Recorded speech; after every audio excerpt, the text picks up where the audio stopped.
The pro-life movement, like all those gathered here for the March for Life, is vast, with people representing all sorts of interests and ideas inside of the movement.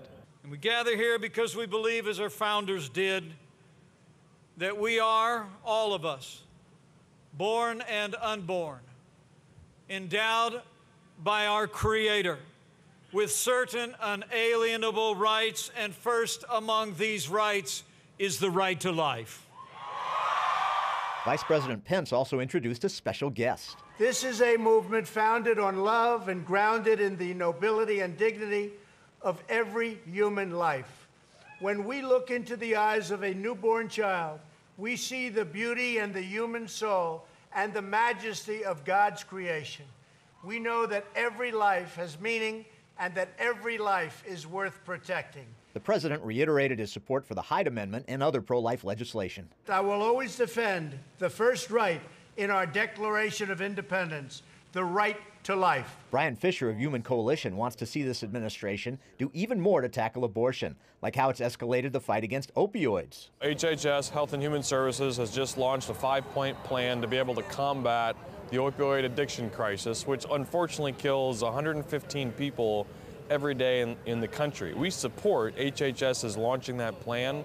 Our question is simply, abortion kills 3,000 preborn children a day.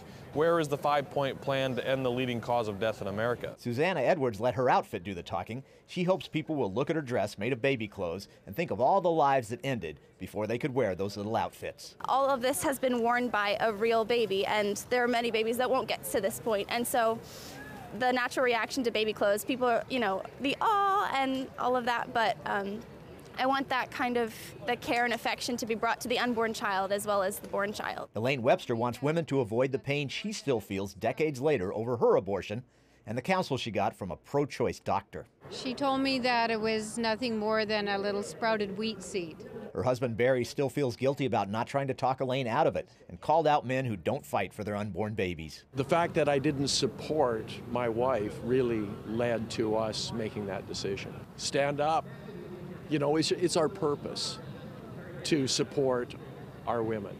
27 students came here together from small Colorado Christian University, showing what an issue this is for young people today. Just the fact of what abortion is and what it does to people. And so I think we're out here because we care for all of life, all of people. Susie Oddie traveled from South Carolina for this march. I have real heart for babies and, people in general. They're all God's creation, and they should not be killed. But her sister Joanne Gonzalez came all the way from California, saying abortion defies God's intent to create life. Generation after generation, it's His plan, and we're thwarting it through abortion.